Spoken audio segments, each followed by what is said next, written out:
Princess Bonnible Bubblegum of Ooh is one of the main characters of the hit cartoon show Adventure Time. She's not in every episode, but she seems to appear in over 100 of them, including her own solo adventures.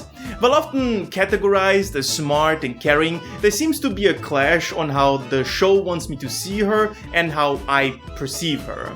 Throughout the years, I always had this lingering question: is PB actually a villain or just a person that screws up sometimes? And in one specific episode called The Thin Yellow Line, we kinda get a good answer. In this episode, Banana Guard 16 commits acts of vandalism, but the twist is that he just wanted more canvas to paint, because he's an artist. We kind of always knew that the Banana Guards feared PB, but here even the princess acknowledges it directly. Towards the end of the episode, BG16 shows Finn his art cave, and not only is the artwork pretty telling on how he sees PB, but he also tells us that PB transformed the first candy people into hideous monsters, imprisoned her own brother, game-ended all the Rattleballs, and generally speaking is pretty scary. We're going to take these claims apart because not all of them are like they seem, but for now be assured, PB is no saint and she literally has blood on her hands. So, is PB just a potential hero with grave morals, or is PB an actual villain that is keenly aware of what she's doing?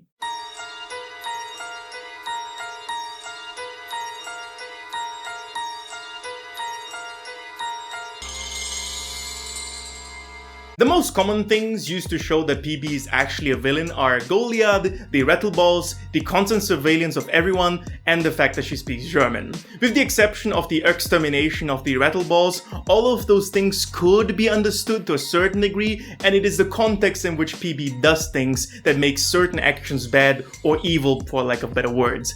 Neither the show nor the people talking about the show really define evil because it's such a loose concept. I will keep it vague as well because I also don't have a definition for it. From my perspective, someone is evil when through their actions they intentionally cause suffering to an individual or group. Evil in this universe seems to often entail the ruthless killing of creatures for no reason other than spreading suffering. That is why the Lich is often called evil, which is 100% true, but he was born as the personification of death itself. The moment there isn't much life around to kill, he just reverts back to being an automaton. Specifically in our Adventure Time universe, he's actually turned into a giant baby that seems to be mostly fine, especially because he's being raised by the based queen herself, Treetrunks. So, it would seem that the Lich was born evil and his nature forced him towards robloxing everyone, and it wasn't really intentional. Of course, it doesn't excuse the fact that he game-ended a bunch of people, but it puts things into perspective. And that is exactly what I want to do with PB's deeds. I want to show how a lot of her actions can be interpreted differently depending on how much information we have. Starting off with the saga of Lemonhope and Lemongrab. Unacceptable! It is heavily implied throughout the series that PB is the literal creator of the majority of the candy people. We know for a fact that she created Lemongrab 1 and 2. We know from the Lemongrabs that she has a formula to create candy life. PB even mentions that she created life when both her and Marci enter Ice King's crown. And in the final seasons, we even find out she created her own uncle, aunt, and cousin, which we will talk about in length later on. So, Earl Lemongrab. His first appearance was in Too Young, in which he usurps PB's throne because of the fact that she is not 18. In this episode, she even mentions that it was one of her experiments gone wrong. Lemongrab is clearly mentally unstable and clearly unhappy, and PB has absolutely the power to solve this issue, yet she refuses. In the episode You Made Me, Lemongrab returns yet again to the Candy Kingdom, but now he's being a weirdo and observing people while they're sleeping. It actually seems to not really bother anyone, and it seems to make Lemongrab and the Banana Guards that are observing his antics fairly happy. But the moment PB finds out, she wants him gone because only one person can spy on everyone, and that is Princess Bonnible Bubblegum of Ooh. Her solution to the problem is to send 3 volunteers to the Earldom of Lemon, and literally no one wants to go. Eventually, some candy delinquents offer their service against big cash cash money wad. And of course, Lemongrab immediately imprisons them and puts them under shock therapy just to return to his nightly visits to the Candy Kingdom. I just want to remind you that it is literally not bothering anyone except Bonny, and PB is literally spying on everyone as well. Eventually, Finn and Jake have to go save the candy delinquents, and PB's solution to this whole problem is creating another clone of Lemongrab, also called Lemongrab. Remember, she called the Lemongrab a failed experiment, which indicates that she doesn't even see Lemongrab as a living being, and Lemongrab is clearly suffering because of his nature. So she just doubled the suffering in the Earldom of Lemon with one fell swoop. And you might think, wow, that's really fucked up, right? Why would you double the suffering to solve a problem that you created?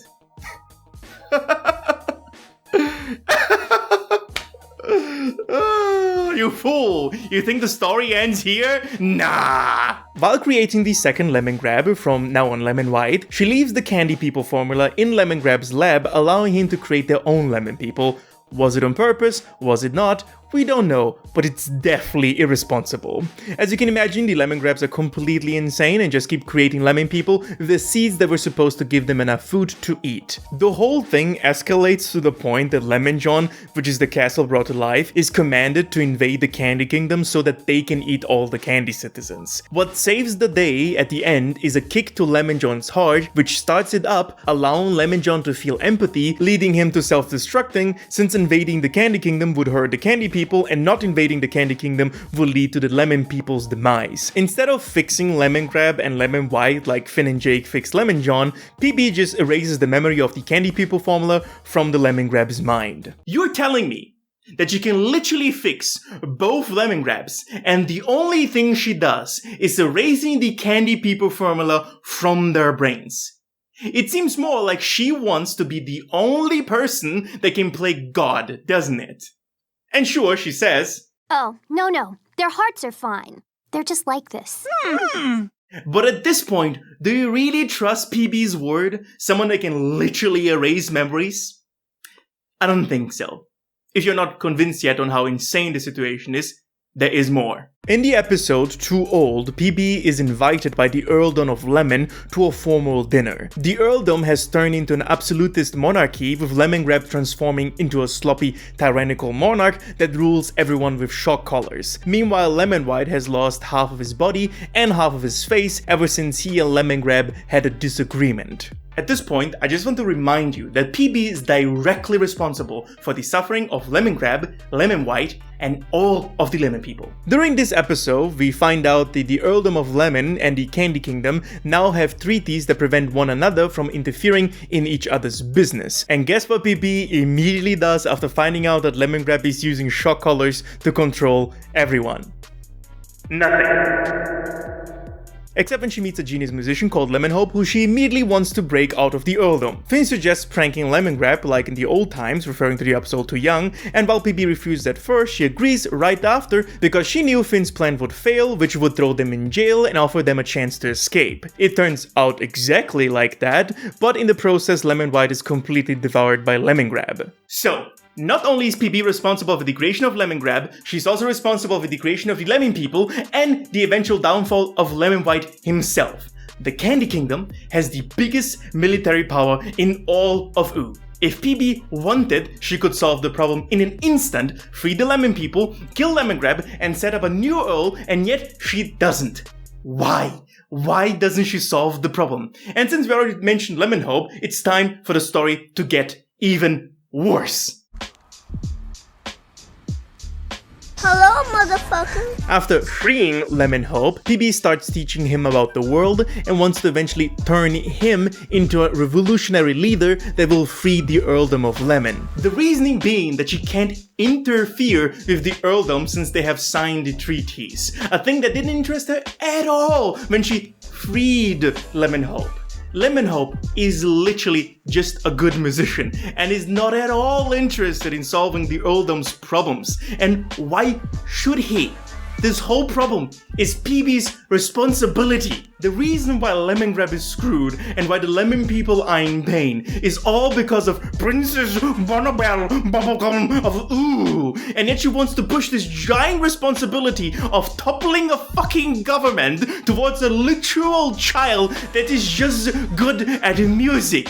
Her justification is so flimsy that I have to accredit this to malice, especially after what happens when Lemonhope refuses to become Lemon Che Guevara. So, understandably, Lemonhope refuses to help to bring the earldom down and runs away. By pure chance, he enters a pirate ship that gets destroyed and basically stranded in the middle of the sand ocean, I guess. Funny enough, the ship is filled with lemons, which gives Lemonhope enough food to survive at least for a while. Eventually, the lemons run out and Lemonhope almost dies from starvation. Surprisingly enough, there's a pink candy citizen that speaks German and has a flying cloud that is observing him at all times, and he saves Lemonhope. Throughout the journey with this pink German-speaking candy citizen, he seemingly learns a valuable lesson that you need to help people if you have the chance to. As you can guess, the pink German-speaking candy citizen is PB, and all this was completely instigated by her. The pirate ship, the stranding, Lemonhope's famine, and the eventual practical lesson. If you think about it, this whole situation is almost like the bastardization of the Good Samaritan story, in which PB sees herself as the Good Samaritan, but in this story, it was also her who puts the Jewish citizen in danger in the first place. Ironic that she speaks German. Lemonhope does eventually help the lemon people, and the Lemongrabs even explode at the end. Lemonhope, as you can guess, is not interested at all in ruling the earldom of Lemon and just walks away once the deed is done. Because the only lesson he learned from almost starving to death is that he doesn't want to have nagging dreams anymore. It's not clear if both Lemongrab and Lemon White are dead, but it doesn't matter anyways because PB just rebuilds another Lemongrab. My assumption is that this Lemongrab is a mix of old Lemongrab and Lemon White, making him Lemon Mix. So after all this shit she made Lemonhope go through, which he didn't want to by the way, she just sets everything back to how it was, even though she's not supposed to interfere with the happenings in the earldom of Lemon. And guess what? Nothing actually changes after Lemonhope supposedly helps the lemon people, because in a later episode called The Mountain, we can see that Lemon Mix has turned the earldom of Lemon into Lemon North Korea. PB literally just creates more problems while trying to solve her previous mistakes, and it seems like it's almost on purpose. Why did PB create another Lemongrab? Did PB realize that she couldn't control Lemonhope and therefore made another Lemongrab? Food for thought. Bonny can solve this whole Lemongrab situation in so many different ways, like erasing the bad parts of the brain, kickstarting their heart like Lemon John, or simply annihilating Lemongrab, which literally happens. But she just brings this clearly suffering and suffer-spreading creature back from the dead with Lemon Mix. It's almost like she's creating her own problems. I'd never forgive anybody who did this to me. I'd hate them. Yeah, but forever! In the very first episode, PB is trying to create a revival fluid, but unfortunately, she screws it up and creates a zombie plague. Finn has to keep the candy people away from the knowledge that there are zombies outside, and PB forces him to make a royal promise that he won't tell anyone about the zombies before she makes the cure. Finn breaks the promise at the very end of the episode and is confronted with the Gumbold Guardians, who after hearing that PB cares about Finn, pose him a math question. By pure chance, Finn gets a simple 2 + 2 equation. Wow, isn't that super convenient? The princess creates a zombie plague, makes Finn do the royal promise, and by pure coincidence it is a question that Finn can actually answer. And who made the Gumbold Guardians in the first place? That's right, it's Princess Bonnible Bubblegum of Ooh. And sure, the first time I thought maybe this is a bit of a stretch, but the problem is that she unleashes the zombie plague again. In the episode From Bad to Worse, she has kept a piece of rotten flesh, even though she already had found a cure. Where she got the rotten flesh from, I don't know. The highly volatile lab is kept open for Cinnamon Bun, a character that has been shown to be very stupid and very clumsy. She just lets him waltz in while there's infectious zombie flesh lying openly on the table. And you might have missed this, but there's also skeletal remains in the background of her lab.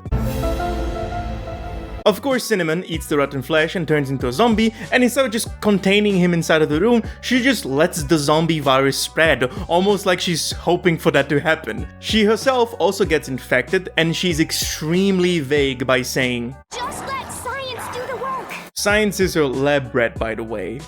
I don't know, man. At some point it goes from not being able to communicate to she is doing it on purpose, and for some reason she gives Science a medal even though Finn, Jake, LSP and Lady put her life on the line as well to save everyone. Anyways, this wouldn't be the first or last time she got in trouble by her own doing, and the perfect example to show how irresponsible PB is with her inventions is the episode called Goliad. After the whole deal with the Lich, PB is worried that she might not be available in the future for her citizens, and so she creates Goliad, an immortal cat creature with high intellect and even psychic powers. PB lets the initial education to Finn and Jake, while known that they are not the most trustworthy when it comes to intellectual matters. We could make the argument that she is tired, but why the hell would you work tirelessly on something so important to the point of complete exhaustion? Is she maybe doing this on purpose? After Jake has an angry outburst at the children so that they get in line, Goliad concludes that the only way to lead people is to force them to do things with her psychic powers. PB actually is not even surprised and says, Oh, I was afraid this might happen. The episode concludes with PB making another creature like Goliad named Stomo that immediately locks Goliad in an eternal psychic battle to save everyone from the tyrannical rule of Goliad. Take a guess what the difference is between Goliad and Stomo.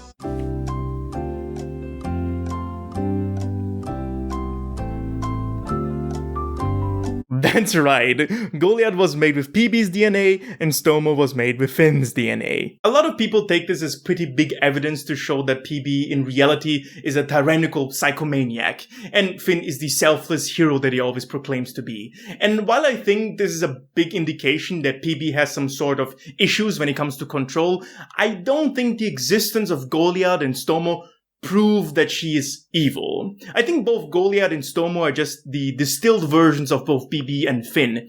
Imagine if Stomo was created first. Would Stomo go on a wild killing spree, killing every single bad guy they came across? Probably, yeah. From what we can see, Stomo immediately tries to fight Goliad the moment they are born. He doesn't even have time to assess the situation. For all intents and purposes, Goliad could have been the good guy in the situation, and yet Stomo just jumps straight into the fight and locks Goliad in an eternal psychic battle. What we can definitely surmise from this situation is that PB feels like she's losing control, and she is trying to create something that would exert control over citizens even beyond her own death.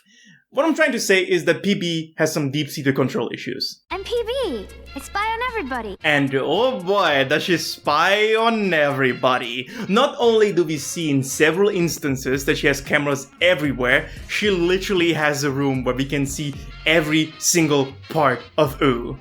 In an episode called The Cooler, she makes the Ice King decrease the temperature of the volcano upon which the Fire Kingdom is built to get access to the Fire Guardians so that she can disable them. This causes the death of one of the Fire Citizens that we know of. She almost kills a member of the royal family as well as the Flame Princess herself, and after causing the destruction of the majority of the Fire Guardians, she lets FP keep one singular Fire Giant and actually gives up on spying on literally everyone.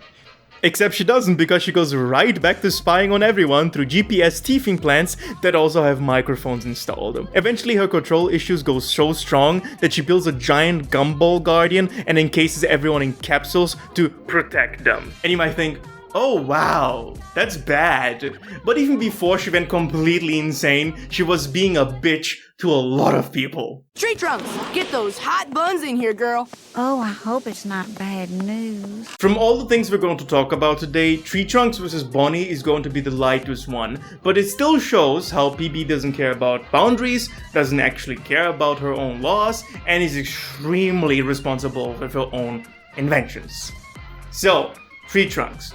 Treetrunks is a very interesting character on their own. She is a polyamorous, very sweet old lady that makes the best apple pies and immediately took the task of raising baby Lich because she's based and red-pilled. Throughout the series, we do find out that Treetrunks doesn't like PB that much, mainly because she doesn't acknowledge Bonny's rule. Beyond that, Treetrunks does have reasons to dislike PB on a personal level. In the episode Apple Wedding, PB takes over Treetrunks' marriage procedure. Oh, well, Princess, I appreciate your generosity going to all this trouble to hijack my wedding and all. And when the base queen herself tells Bonny that only the King of Ooh can marry Double T, Bonnible almost has a stroke. Driven by jealousy or anger, she breaks into King of Ooh's blip to steal the documentation to prove that his marriage license is not valid anymore, which was incorrect because the King of Ooh has his license with him at all times. Not content with being completely shown off, she just imprisons every single person attending the marriage, therefore ruining Double T's marriage ceremony. It turns out well in the end, but as you can see, PB clearly broke a law in her own kingdom while also imprisoning everyone that stood against her. In a follow episode called High Strangeness, we find out that Double T has a space husband and space children. PB, in her endless wisdom, tries once again to exert control over surroundings by launching space probes so that those would populate abandoned worlds. Anyways, the probe hits the spaceship with Double T's husband and space children, which are promptly infected by the candy parasite, and since they are non-violent creatures, they will soon die. Double T tries to explain this to PB and even makes a sign with the word fascist on it, eventually joining an underground militia group called Veritas that plans to sabotage PB's probe. Treetrunks, of course, joins the effort, and PB does eventually see the errors of her way after actually meeting the aliens. As I mentioned before, the probes were supposed to look for uninhabited worlds.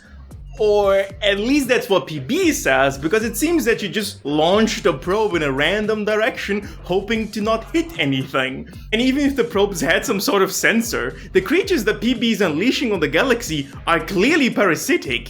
I do understand that she wants to keep the candy people alive on other planets in case of her biting the bullet, but it is really irresponsible to just shoot a bunch of probes with potentially millions of parasites in random space directions.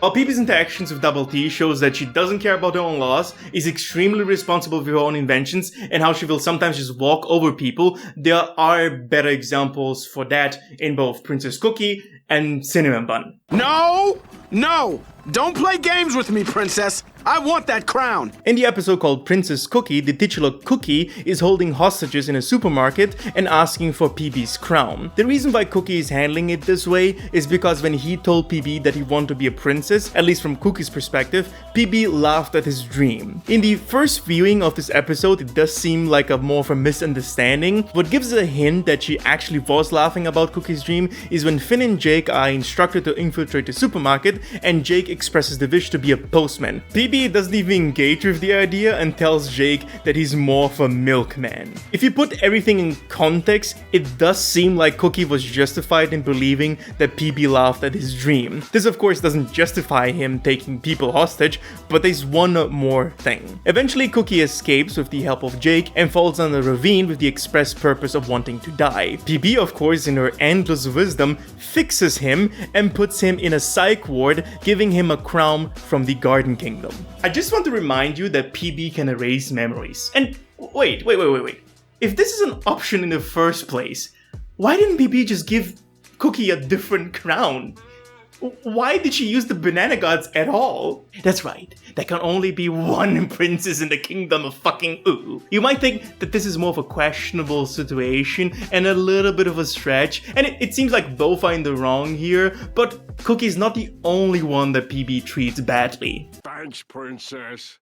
Peace out. I already mentioned Cinnamon Bun, and this guy is very interesting. For the majority of the show, CB is shown to be very clumsy, dumb, and immature. At some point, PB just decides to take away CB's nightlight, causing him to have a breakdown. It is literally not hurting anyone and should not PB's business at all, yet she still does it. After Finn breaks up with Flame Princess because of some really weird dreams, PB offers FP, who is constantly being surveyed by her, a way to basically extract distract her emotions. For some reason, PB leaves the surveillance of Flame Princess to Cinnamon, and through sheer coincidence they hit it off because CB is very straightforward and almost incapable of lying. In the following appearances, it's shown that CB, under the influence of FP, matures heavily, becoming a guard and even a parental guardian to his nephew. So, it would seem the thing that was keeping CB mentally stunted was PB's influence.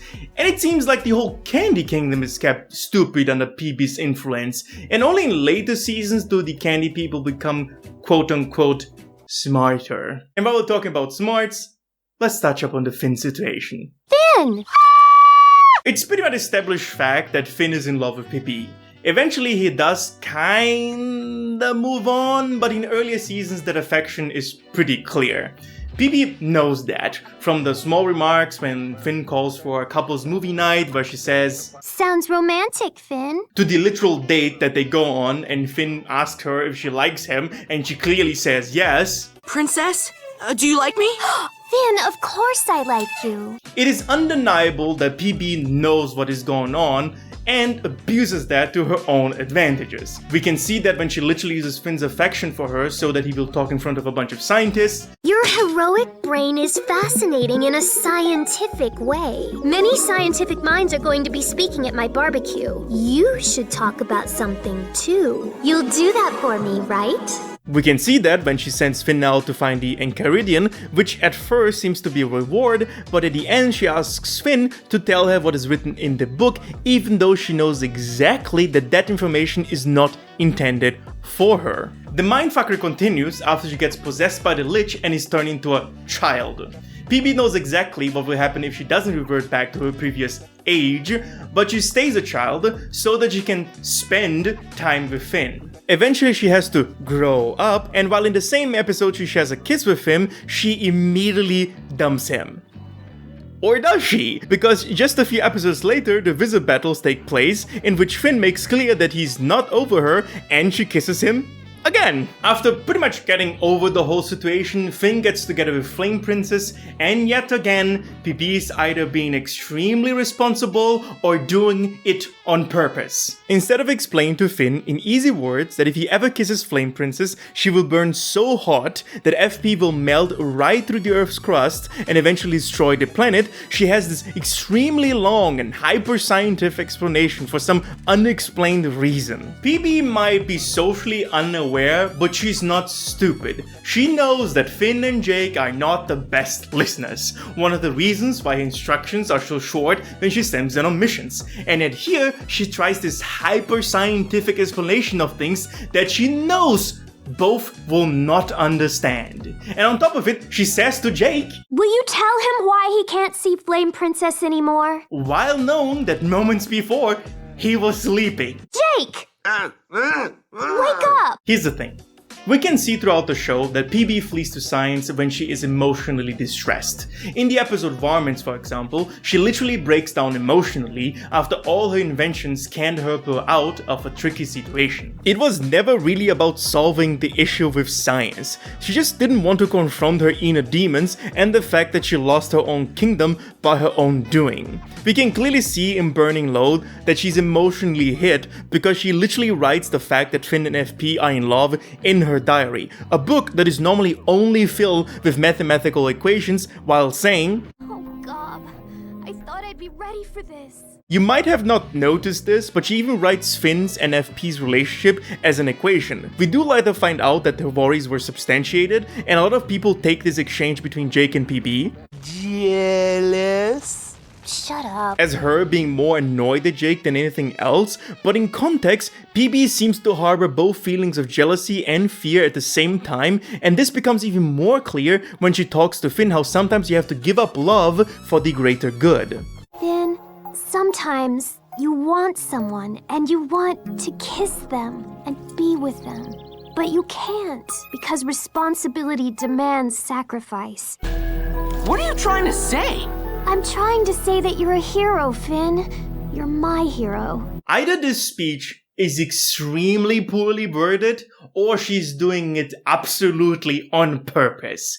Notice that she even says here to Finn that he is her hero. It is fine if you don't believe me, but if you look at the episode as a whole and the previous and after interactions between her and Finn, it becomes pretty clear that PB is mindfucking Finn at all times. And sure, this is bad enough, but you want to know something even worse? PB is 1,000 years old. By the beginning of the show, Finn is 12, and by the end, he's 17. It is highly inappropriate that PB is feeding this amorous relationship and even sometimes straight out kissing an underage boy who clearly has feelings for her to the point that he will just straight jump into danger just to save her. Don't you see?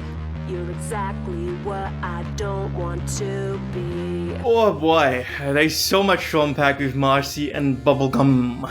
So throughout the series, it is heavily implied that they had a serious relationship in the past, and yes, that means Bubblegum and Marci are pansexual. Wow, you can write characters that go beyond their sexuality? Who would have guessed? PB is a control freak and really bad at social cues, and Marci is extremely angry and really good at being subtle. They are almost the polar opposites of each other. From the special obsidian, we can guess Bonny and Marci didn't have the best communication skills and didn't respect each other enough and therefore broke up for hundreds of years. Throughout the show, Bonny and Marci slowly get back together. We find out that Bonny never forgot about Marci and even keeps a shirt she gave her. Marci even mentions that she was pissed that she never wore the shirt, with Bonny mentioning that it's her pajamas, again showing that PB and Marci do not have the best communication skills. In a pivotal episode called Sky Witch, Marci loses a teddy bear to Maja and asks Bonny for help. Since Bubbles has been trying to patch things up with Marci, she of course obliges. Eventually PB manages to get the teddy bear back by giving up the shirt that was given to her by Marci. First question, why is she even wearing the shirt? Second question, what does Bubblegum lose emotionally in this transaction? Of course she loses the shirt itself, but the shirt only has emotional value because it was given to her by Marci, the person she's trying not only to help, but also trying to get back in her life. She has everything to gain if she gets the teddy back, and everything to lose if she doesn't. The shirt might have high emotional value, but the value she loses is immediately gained back because the person that gave her the shirt in the first place now trusts her way more. And I have to ask, did Bonny know that she would need the shirt for this transaction? Food for thought. Jumping back to Obsidian, Marci solved a problem in the past, a dragon by the way, that PB's machines could not solve. The dragon is now escaping, and yet again Marci is called upon to solve the issue. Since Marci is not an angry 100-year-old anymore, she isn't able to push the dragon back, and the moment Marci fails, PB pulls out her fucking machines. Exactly like so many hundreds of years ago, PB has learned absolutely fucking nothing. And sure, the dragon is contained until Marci can find her inner voice, which leads to the dragon becoming kind of a butterfly creature, and while Marci learns that she doesn't need the anger anymore to communicate, PB stays exactly the same. When the creature transforms, the first thing PB says, Yeah, we can totally kill it now! and it's not like she's shy when it comes to annihilating living beings, or her own creations as we can see with the Rattleballs.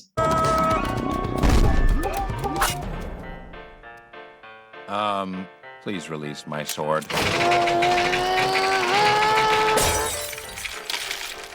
Yabba dabba dabba dabba. Rattleballs are a proto-version of the banana guards. They were so effective at crime fighting that there was literally no crime in the Candy Kingdom. Unfortunately, PB had made them in such a way that they wanted to fight at all times, and so they made an underground fight ring that was literally not hurting anybody except themselves. As a response to this situation, she rounds them up and kills them all.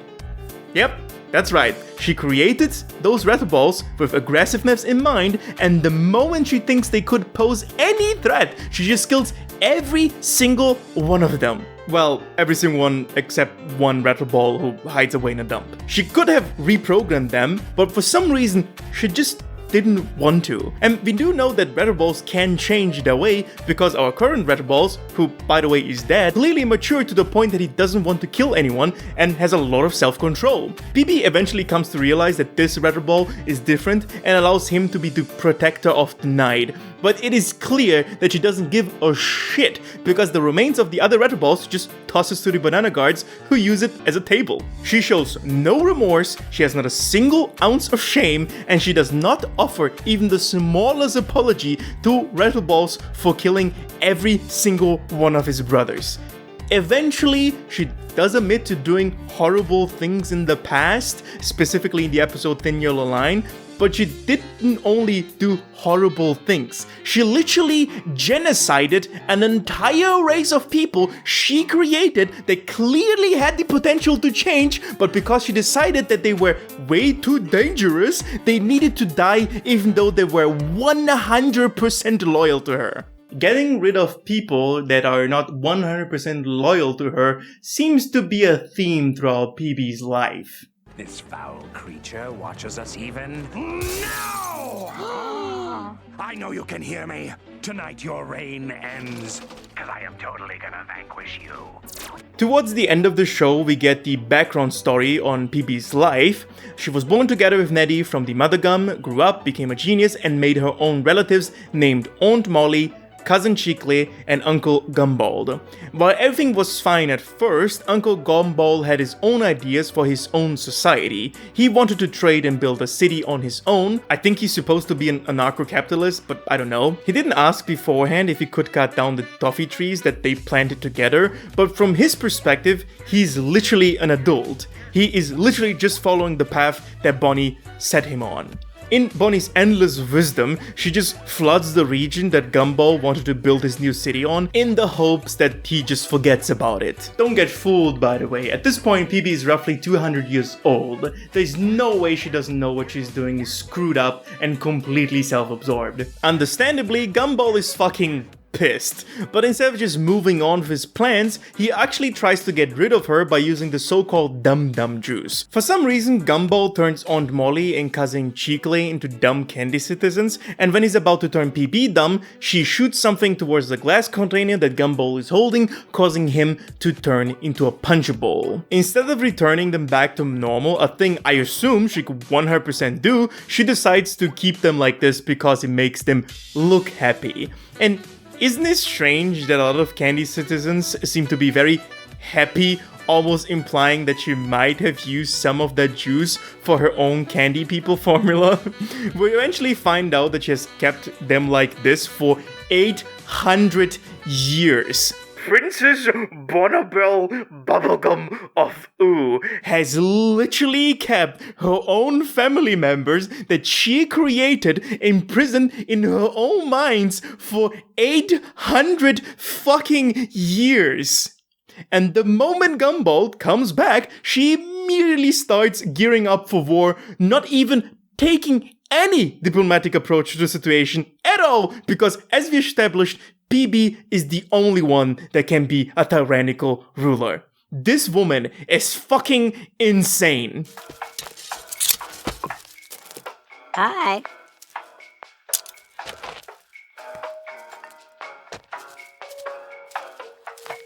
I tried to cover most things from small slides to deplorable war crimes, but I probably missed even more that I could cover.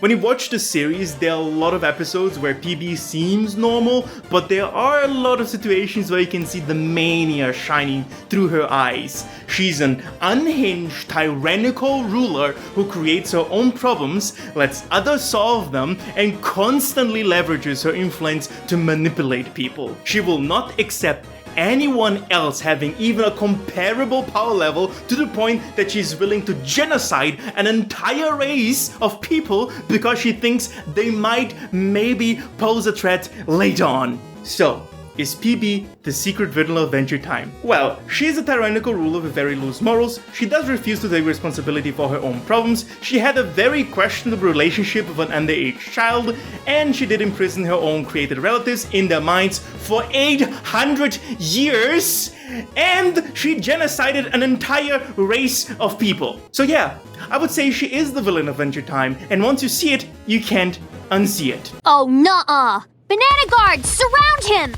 Wait, no! I'm just speaking the truth! I have freedom of speech! Freedom of speech, say I! Monarchies are not democracy! Please, no! I'm innocent! I'm innocent! Oh, don't forget to like and subscribe. Give me money on Patreon. Otherwise, I will imprison you into the dungeon. Take care of yourselves, and have a nice day.